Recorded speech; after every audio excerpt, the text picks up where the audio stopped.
말씀하시기를 예루살렘을 떠나지 말고 내게서 들은 바 아버지께서 약속하신 것을 기다리라고 당부하셨는데, 그 당부하셨던 약속대로 이 성령께서 이 땅에 임하신 날을 기념하는 날이 이 성령 강림절입니다. 주님께서는 우리에게 왜 성령을 약속하셨고, 그리고 성령을 통해서 우리에게 어떠한 일을 행하기를 원하셨을까요? 이 성령 강림절은 우리에게 너무나도 중요하기 때문에 오늘 이 말씀을 통해서 그 의미와 또 주님께서 주시는 은혜와 도전을 함께 생각해 보려고 합니다. 오늘 본문을 보면 성령께서 임하셨을 때 세 가지 현상이 나타났다라고 기록하고 있습니다. 이 첫 번째 현상은 무엇이냐면 크고 강력한 바람이 불어왔다라고 했습니다. 크고 강력한 바람입니다. 본문 2절에 호련히 하늘로부터 급하고 강한 바람 같은 소리가 있어 그들이 앉은 온 집에 가득하며 라고 했습니다. 바람은 우리 눈에 보이지는 않지만 분명히 불고 있다는 것을 우리가 알 수가 있습니다. 바람이 부는 소리를 들으면 바람이 불고 있구나, 혹은 이 나뭇가지에 달린 이 잎사귀들이 흔들리는 것을 보면 바람이 불고 있구나, 혹은 우리 몸이 좀 으슬으슬해지고 좀 찬 기운이 올라오면 찬바람이 불고 있구나 라는 것을 우리가 알 수 있는 것처럼, 이 바람은 우리가 소리를 통해서 그리고 일어나는 그 현상들을 통해서 불고 있는 것을 우리가 알 수가 있습니다. 그런데 이 성령께서 강림하셨을 때 불어왔던 이 크고 강력한 바람은 우리의 얼굴을 살살 만져주는 어떤 기분 좋은 그런 산들바람이 아니라 말 그대로 크고 강력한 바람이었다라는 것입니다. 얼마 전에 말씀 준비를 마치고 이제 집으로 돌아가는데 정말 강한 바람이 불었습니다. 집에 들어갔는데 창문이 바람 때문에 덜덜덜덜덜덜 떨리면서 시끄럽게 소리가 나는 겁니다. 그리고 바람이 너무 강력하니까 전기도 나가고 인터넷도 끊기는 것을 여기 와서 처음 경험해 봤습니다. 하늘을 보니까 시커멓고 창문은 덜덜덜덜덜 소리가 나고 전기가 나가버리니까 바람이 이렇게 무서운 거구나 라는 것을 처음 그때 제가 느끼게 되었습니다. 그런데 이 성령 강림하실 때 이 크고 강력한 바람이 불어왔다라는 것이 무슨 의미일까요? 하고 불어내는 이 바람은 어쩌면 우리 안에 남겨져 있는 이 죄악의 잔상들, 죄악의 찌꺼기들을 하나님께서 한 번에 날려보내시기 위해 강력하게 불어오신 그런 바람이라고 말씀드릴 수가 있을 것 같습니다. 우리 캐나다는 가을에 단풍이 너무너무 아름답습니다. 어딜 가든지 형형색색으로 물들어 있는 이 단풍을 보면 참 하나님 솜씨가 참 훌륭하시다, 대단하시다라는 이 고백을 하지 않을 수가 없는데, 그 예뻤던 단풍도 땅에 떨어지면 그렇게 더러울 수가 없습니다. 그 길거리에 낙엽 쌓이는 것만 보면 저렇게 지저분할 수가 없어요. 그래서 우리가 집 앞마당을 열심히 이 빗질을 해도 낙엽은 또 계속 그 자리에 쌓입니다. 그리고 또 아무리 그 갈기로 긁어낸다 하더라도 여전히 그 낙엽이 그 자리에 남아 있습니다. 그래서 제가 한 번은 이제 산책을 하는데 어떤 일하시는 분께서 그 바람을 내뿜는 이 기계를 가지고 윙 하면서 이렇게 낙엽을 날리는 겁니다. 그분이 이제 윙 하면서 지나간 자리를 보면 낙엽이 다 이제 밀려 나가서 깨끗해진 것을 여러분들도 보신 적이 있으실 텐데, 정확히 딱 그 이야기입니다. 성령의 강하고 급하게 부는 바람이 임했다라는 것은 실은 이 성령이 임한 그 자리에 오순절 마가의 다락방에 모여있던 그 사람들은 비기독교인들이 아닙니다. 예수님을 따르는 사람들이고 제자들이고 우리식으로 말하자면 크리스찬들이에요. 교회 다니는 사람들이고 복음이 뭔지 아는 사람들입니다. 회개했고 주님을 주인으로 모셔드렸고 그렇게 신앙생활을 하던 자들입니다. 그런데 그들 가운데 크고 강력한 바람이 불어왔다라는 것은 하나님께서 여전히 우리가 회개하지 못하고 남겨두었던 그 죄의 잔상들을 한 번에 날려버리시겠다라는 의미가 담겨 있는 것이죠. 오늘 함께 읽었던 또 에스겔서 37장에 보면 생기라고 표현되어 있는 바람에 대해서 이렇게 기록하고 있습니다. 9절 말씀에 주 여호와께서 이같이 말씀하시기를 생기야 사방에서부터 와서 이 죽음을 당한 자에게 불어서 살아나게 하라 하셨다 하라. 아멘. 이 급하게 부는 강력한 바람은 어떤 바람이냐면 이 죽음은 무엇을 상징하죠? 끝났다라는 거예요. 좌절입니다. 더 이상 떨어질 바닥이 없는 상태, 아무런 소망이 없는 그 상태에 놓인 이 메마른 뼈들에게 생기가 불어오면 생명이 살아난다라는 겁니다. 우리의 죄로 인해서 여전히 우리 안에 남겨져 있는 어떤 상처와 쓴뿌리로 인해서 하루하루의 삶이 괴롭고 정죄감에 시달리고 마음의 평안을 잃어버리고 그렇게 하루하루 메말라가는 우리의 심령 가운데 성령의 바람이 강력하게 불어오면 우리에게 생기가 돋아나고 새살이 돋아나고 새 생명이 일어나서 그냥 근근히 걸어다니면서 살아가는 정도가 아니라 오늘 말씀 그 10절에 보면 하나님의 군대더라. 강력한 하나님의 군사가 되어서 강하고 담대하고 승리하는 삶을 살아가게 하신다라는 것이 이 에스겔서 37장 9절에 기록된 말씀의 의미입니다. 여러분, 오늘도 우리는 이 바람이 필요합니다. 적당히 그냥 우리를 만져주는 기분 좋게 하는 바람이 아니라 정말 우리의 심령 가운데 나도 알지 못했던 여전히 남겨져 있던 그 낙엽과 같은 그 죄의 잔상들이 한 방에 날려갈 수 있는 강력한 성령의 바람이 오늘 저와 여러분에게도 필요한 줄로 믿습니다. 그래야 우리의 생명이 다시 살아날 수 있고, 그래야 이유 모를 내 안에 있는 이 불안과 우울함과 영적인 고민들이 다 사라질 수 있고, 또 믿음과 확신 가운데 이제는 그냥 그저 그렇게 살아가는 인생이 아니라 하나님의 군사가 되어서 믿음으로 승리하는 멋진 강한 삶을 살게 될 줄로 믿으시기 바랍니다. 두 번째 현상은 불의 혀처럼 갈라지는 것이 보였다라고 했습니다. 불의 혀처럼 갈라지는 것이 보였습니다. 이 불이라고 하는 것은 우리의 삶에서 정말 없어서는 안 될 존재이죠. 우리는 오늘도 다양한 방법들로 불을 사용하고 왔습니다. 아침 식사를 하시면서 그 준비하실 때도 불을 사용하셨을 것이고, 교회를 나오실 때에도 자동차를 타고 오셨을 텐데 연료를 태워서 오셨을 것입니다. 그리고 밤에 이제 집이 어두워지면 이제 불을 밝혀서 이제 우리가 생활을 할 수 있는 것이죠. 이 불이 참 여러 가지 용도로 사용되고 있는데 불이 가진 핵심적인 그 기능이 무엇일까라는 것을 한번 생각해 보면 기본적으로 태운다라는 겁니다. 무언가를 다 태운다라는 거예요. 가스를 태워서 불을 밝혀서 요리를 하고, 연료를 태워서 자동차와 기계들을 움직이게 하고, 그 초를 보면 그 초를 태워서 빛을 밝혀서 우리로 하여금 생활할 수 있도록 밝혀주는, 태우는 것이 불의 핵심적인 기능인 것이죠. 이 누가복음 12장 49절에 보면 우리 주님께서 오신 이유에 대해서 이렇게 말씀하고 있습니다. 내가 불을 땅에 던지러 왔노니 이 불이 이미 붙었으면 내가 무엇을 원하리요? 무엇을 원하리요? 이 땅에 불이 다 꺼졌다라는 겁니다. 근데 예수님은 이 땅에 화평을 던지시기 위해 오신 분이 아니시던가요? 맞는 말씀입니다만 주님이 분명히 말씀하시기를 나는 불을 던지러 왔다라는 겁니다. 즉, 다 태워버리시겠다라는 거예요. 다 태우기 위해 오셨다라는 겁니다. 뭘 태우신다라는 말씀이실까요? 성령께서 우리 안에 들어오시면 우리 안에 있는 죄가 진짜 죄로 보입니다. 내가 적당히 이 정도 회개하면 괜찮지 정도의 회개가 아니라 내가 얼마나 추악하고 얼마나 최악 중에 최악인 죄인인지를 비로소 깨닫게 된다라는 거예요. 옛날에는 잘 몰랐습니다.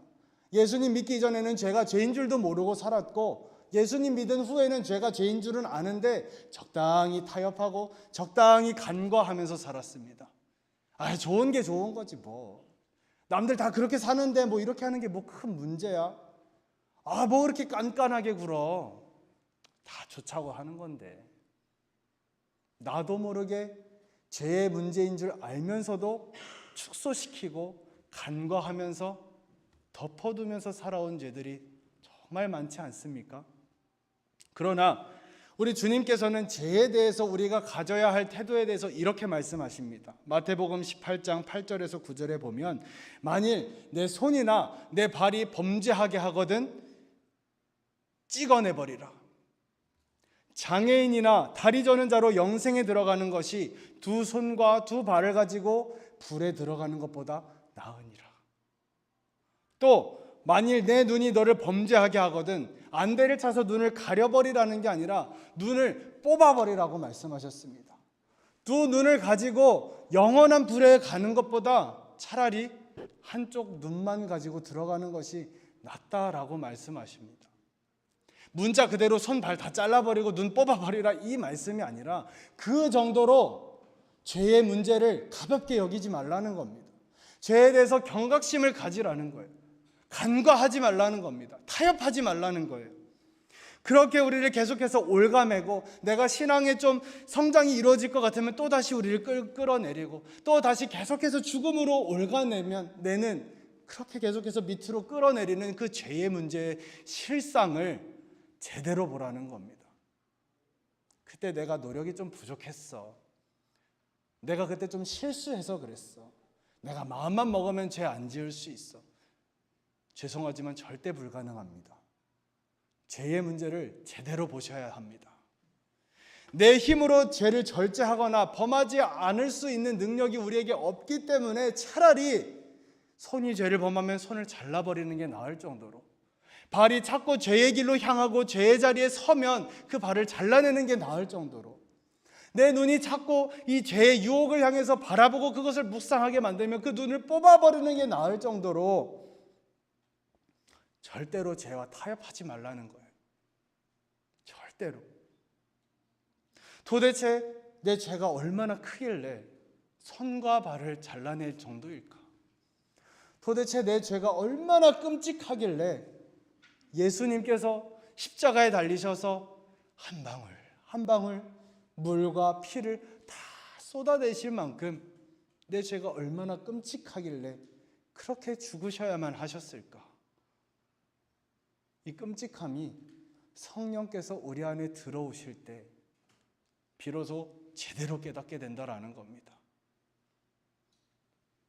그래서 성령이 우리 안에 들어오시면 그 불의 빛으로 인해서 우리의 죄가 다 드러나게 되고 이제는 그 죄에 대한 경각심이 생기고 그것에 대해서 멀리하게 되고 계속해서 우리가 죄를 범하면 그때마다 계속해서 성령의 불로 그 죄를 다 태워버릴 수 있게 되는 것이죠. 한국에 있을 때 잔디를 새까맣게 태워버리는 것을 본 적이 있습니다. 일부러 불을 지르는 거예요. 여러분들도 논과 밭에 일부러 불을 지르는 것을 보신 적이 있으실 겁니다. 이유는 딱 한 가지입니다. 땅에 좋은 것만 남기기 위해서 그래요. 아무리 쓰레기를 잘 줍고 잡초를 손으로 다 뽑아냈어도, 아무리 추수를 잘하고 땅을 잘 가꿔놨어도 그 땅 밑으로 보이지 않게 남아있는 잡초의 뿌리라든지 기생충이라든지 불필요한 영양분들을 한 번에 다 날리기 위해서는 불을 질러야 된다는 거예요. 아무리 바람이 강력하게 불어와서 우리 안에 있는 이 낙엽과 같은 죄의 잔상들이 다 날아갔다 할지라도 여러분 보세요.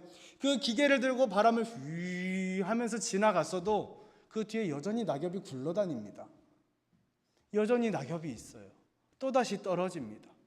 그 낙엽까지도 한 번에 싹 다 전부 다 홀라당 태워버리시기 위해서 하나님은 우리에게 불과 같은 성령을 보내주셨다라는 것입니다. 그리고 이 홀라당 다 태워버리는 성령의 불의 그 정화 작업이 이루어짐으로 인해서 하나님의 그토록 간절했던 꿈과 소원인 그리스도의 몸된 교회가 이 땅 가운데 태동하기 시작합니다.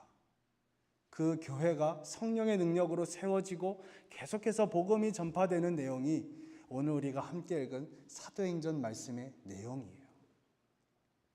우리의 가정과 우리의 목장과 우리 호산나 교회 가운데 성령의 강력한 바람이 불어오고 모든 것을 다 태워서 깨끗하게 만드시는 그 불과 같은 성령이 임하실 때 우리 안에 남겨져 있는 모든 죄악과 정죄감과 쓴뿌리와 나도 모르게 덮여 있었던 상처와 수치심까지도 다 깨끗하게 정화되고 하나님이 주시는 그 능력으로 새 생명으로 하나님의 군사로 다시 서게 되는 그 은혜가 있는 줄로 믿으시기 바랍니다.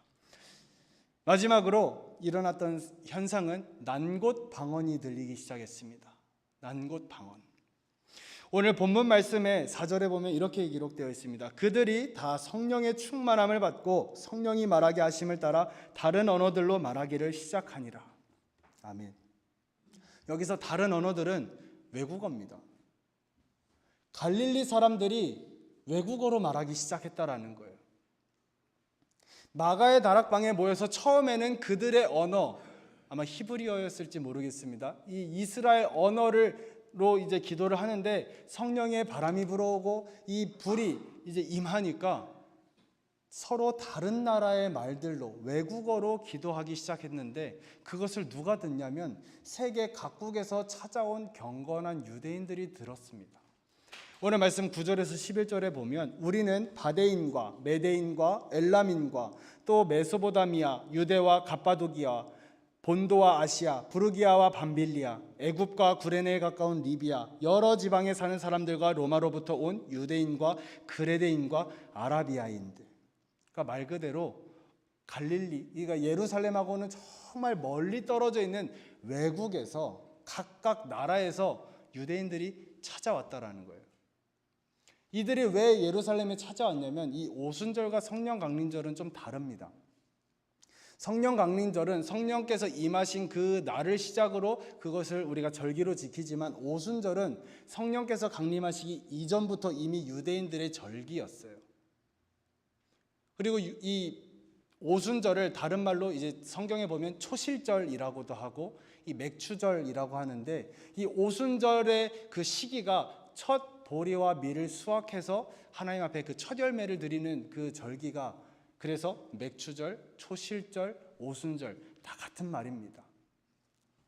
근데 그 첫 열매와 이 성령 강림절이 무슨 연관이 있을까 생각을 해보면 밀과 보리의 첫 열매를 하나님 앞에 올려드린 것처럼 성령께서 임하심으로 첫 열매인 교회가 탄생했다라는 것에서 굉장히 중요한 의미가 있는 것이죠. 어쨌든 이 유대인들이 이 오순절 절기를 지키기 위해서 예루살렘에 왔는데 각각 자기 나라 사람들끼리 말을 하는데 어디선가 자기 모국어가 들리는 겁니다.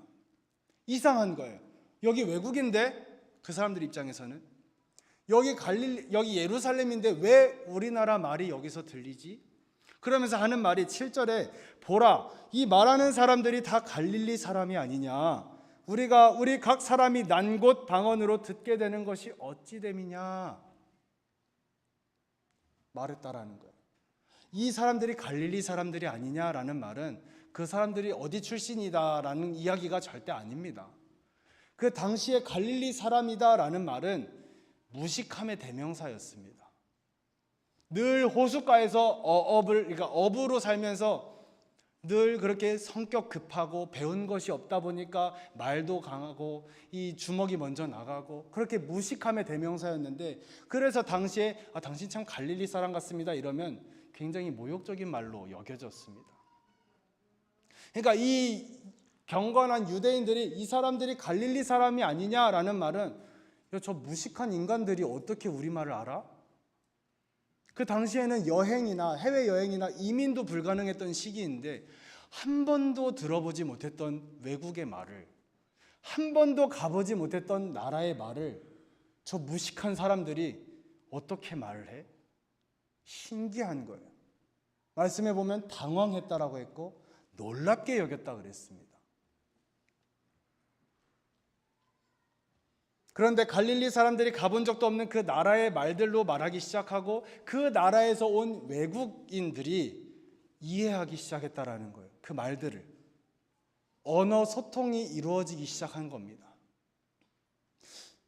우리는 대부분 이 언어 소통의 답답함을 다 경험해 보신 분들이실 것입니다. 이 몬트리올 땅에 와서 영어 하나만 하는 것도 참 힘든데 불어까지 하려니까 얼마나 여러분 힘들게 살아오셨습니까? 한 번은 제가 이제 아이들과 이 다운타운에 있는 극장에서 뮤지컬을 보려고 간 적이 있습니다. 앉아가지고 이 아이들과 뮤지컬을 보는데 갑자기 옆에 있는 사람들이 막 웃는 거예요. 저는 웃을 수가 없었습니다. 웃고 싶은데 웃을 수가 없었어요. 그렇게 외로울 수가 없었습니다. 근데 그렇게 그 사람들끼리 즐겁게 웃는 소리가 계속 반복이 되니까 저도 그냥 그 타이밍에 맞춰서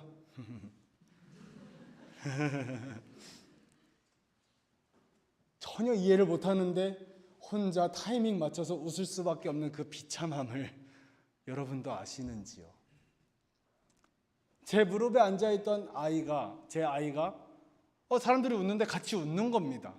그래서 속으로는 야, 얘네들이 이제 학교를 좀 한 1년 좀 넘게 다니니까, 데이케어를 다니니까 얘들이 이제 귀가 열렸나 보다. 그래서 감동이 됐어요. 마음에 감동이 돼가지고 끝나고 아이들에게 물어봤습니다. 혜리야, 너 무슨 말인지 이해하고 웃었어? 아니, 옆에 아줌마가 웃잖아. 전혀 이해를 못한 거예요. 이게 바로 소통이 안 되는 답답함입니다. 그런데 성령께서 임하시니까 그 외국인들이 난곳 방언, 자기들의 모국어로 들리기 시작하는 거예요. 쉽게 말해서 저 같은 사람이 이 몬트리올에서 뉴스를 보는데 한국 뉴스 같이 들리는 거예요. 라디오를 듣는데 한국말이 들리는 것 같은 겁니다. 어느 날 어느 순간에 귀가 열려요. 우리 여기 학생들 많이 앉아 계시는데 여러분들 처음 학교 갔을 때 기억나시나요? 도대체 저 선생님 뭐라는 거야? 우리들 외국인들 얘기하는 거 들어보면 그런 얘기하지 않습니까? 저 사람 뭐 이렇게 샬라샬라대. 뭔 말인지 모르겠는데 어느 순간에 다는 이해하지는 못하겠지만 뭘 원하는지 알 것 같은 거예요. 선생님이 뭐가 중요하다라고 가르치시는 게 알 것 같은 거예요. 귀가 열린 겁니다. 소통이 되기 시작한 거예요. 여러분들도 이렇게 귀가 열리는 순간이 있으시지 않습니까? 아직이신가요? 저는 아직이긴 합니다. 그게 뭐냐면 소통이 되기 시작한 거예요. 하나님과 나 사이에 소통이 되기 시작하고 나하고 이 사람하고 그렇게 갈등을 맺고 갈등을 싸우고 대화가 안 되던 사람이 이제는 그 사람이 뭘 얘기하는지 알 것 같은 거예요. 무슨 마음인지 느껴지는 거예요. 그런데 이 소통은 복음의 소통입니다. 하나님의 말씀이 내 말로 들리기 시작하는 거예요. 이해가 되기 시작하는 거예요. 2000년 전에 일어난 이 성령의 놀라운 역사가 지금도 우리 가운데 일어나고 있다는 것을 여러분 알고 계십니까? 우리가 아직 믿음을 잘 모르고 성경에 대해서 잘 이해하지 못하고 은혜가 뭔지 잘 모를 때에는 실은 예배 시간만큼 잠자기 딱 좋은 시간이 없습니다. 적당히 이제 어둑어둑한 이 분위기와 이 진중한 이 공기, 이 사방이 다 막혀 있으니까 뭔가 좀 답답하니까 산소도 좀 부족한 것 같고 눈이 저절로 감겨요. 게다가 이 목사가 앞에서 설교를 하는데 그게 마치 자장가처럼 이게 조곤조곤 이 백색 소음 같이 잠자기 딱 좋은 거예요. 제 얘기입니다. 제가 그랬거든요. 그런데 참 신기한 건 설교가 끝날 쯤 되면 그렇게 깨어날 수가 없어요. 그렇게 눈이 팍 떠집니다. 집에 갈 준비해야지 하면서 이제 옷도 좀 추스리고 머리도 좀 매만지고. 왜 그럴까요? 물론 진짜 피곤해서 그런 것도 있지만 왜 그렇게 설교 시간만 되면 그렇게 졸릴까? 이해가 안 되는 거예요. 무슨 말인지 안 들리는 거예요. 한국말로 하는데도 외국어처럼 들리는 거예요. 그러니까 재미가 없어요. 그런데 성령께서 임하시니까 난곳 방언으로 들리기 시작합니다. 내 말로 들리기 시작해요. 야, 성경 하옵소서, 긍휼, 진짜 요즘 쓰지도 않는 말들, 전혀 이해하지 못했던 말들이 이제는 내가 쓰는 말이 되고 내가 이해하는 언어들로 들리기 시작해요. 드디어 복음의 귀가 열리기 시작합니다. 그래서 성령이 우리에게 임하시면 전에 내가 언제 한번 눈물을 흘려봤던가, 그렇게 차가웠던 내 마음 가운데 촉촉히 적셔지는 게 느껴지고, 예전에는 찬양 가사를 보더라도 그냥 저게 글씨고 모르는 찬양 자꾸 하네 이렇게 생각했던 내가 찬양이 흐르는데 내 목소리가 더 커지는 것을 경험하게 되고, 이 모든 현상들이 난곳 방언으로 들리게 하시는 성령님의 역사라는 겁니다. 오늘 말씀의 결론을 이렇게 맺으려고 합니다. 사랑하는 성도 여러분, 성령의 충만한 은혜를 받으면 우리의 인생이 예측 불가능한 인생으로 바뀝니다. 아멘이세요? 예측 불가능해집니다.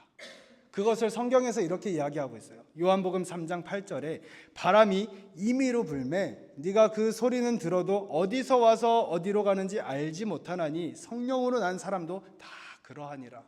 아멘입니다. 바람을 소리를 통해서 우리가 알 수는 있는데 바람은요 경계가 없습니다. 부딪히는 곳이 없어요. 한계가 없습니다. 바람이 불고자 하는 곳으로 끝까지 날아가는 게 바람입니다. 성령으로 난 자도 그와 같다라는 거예요. 성령의 충만함 받은 인생은 한계가 없다라는 거예요. 제한사항이 없다라는 거예요. 다 뛰어넘는다라는 거예요. 어떠한 장벽도 다 뛰어넘게 하는 것이 성령의 충만함의 능력이라는 것입니다.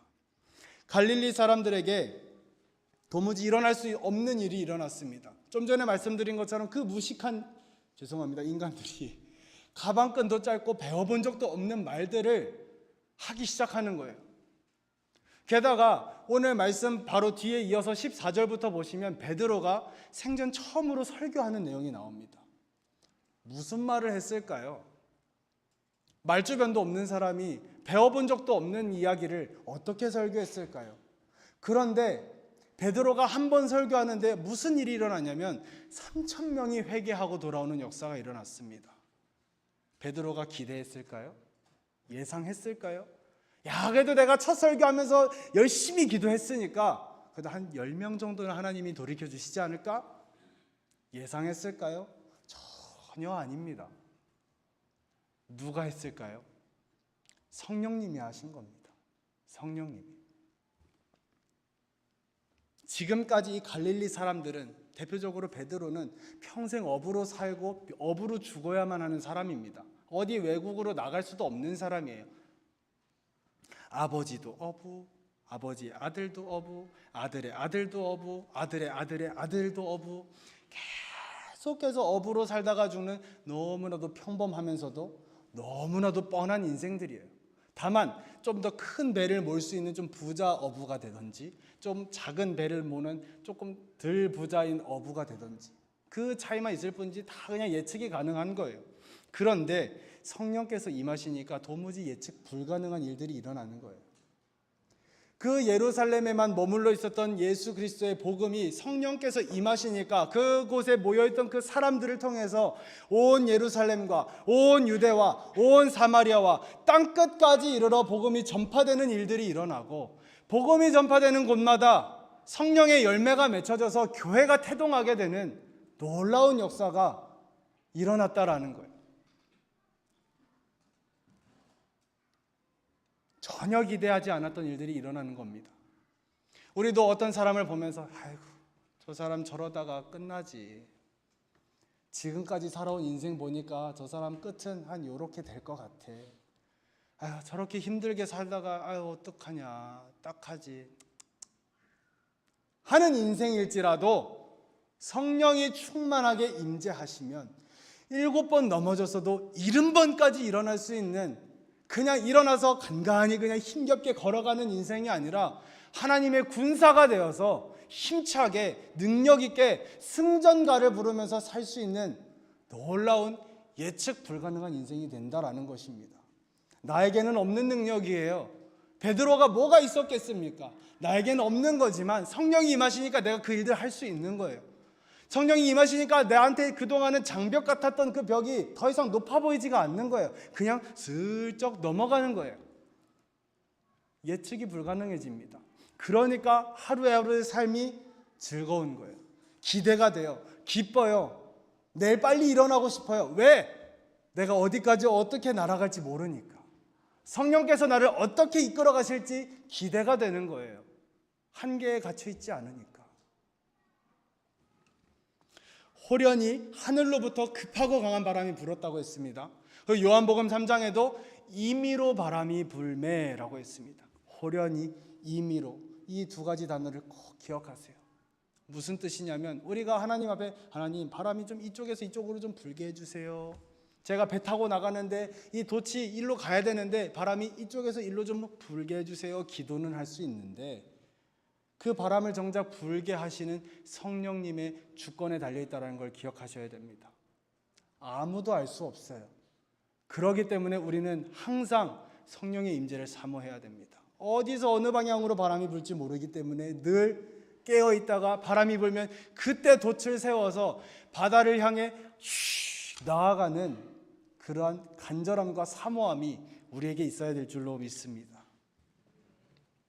지금까지는 예측 가능하고 때로는 예측이 가능하니까 별로 기대가 되지 않고 절망이 있고 별로 그렇게 즐겁지 않고 그냥 근근히 그냥 이따만한 납덩이 하나 짊어지고 가면서 인생 정말 이러면서 살아왔을지 모르지만 오늘 이 시간 성령께서 우리 가운데 충만하게 임하시면 나를 그렇게 괴롭히던 죄악의 전상과 찌꺼기와 쓴뿌리와 그 깊은 상처까지도 다 날려버리고 다 싹 다 태워버리시고 이제는 우리를 군사로 세우시는 하나님의 놀라운 은혜와 능력이 우리에게 임하게 될 줄로 믿습니다. 그리하여서 성령께서 이끌어 가시는 우리들의 삶의 역사, 성령 행전의 역사가 우리 호산나 가족 여러분들에게 이루어지게 되시기를 주의 이름으로 축원드립니다.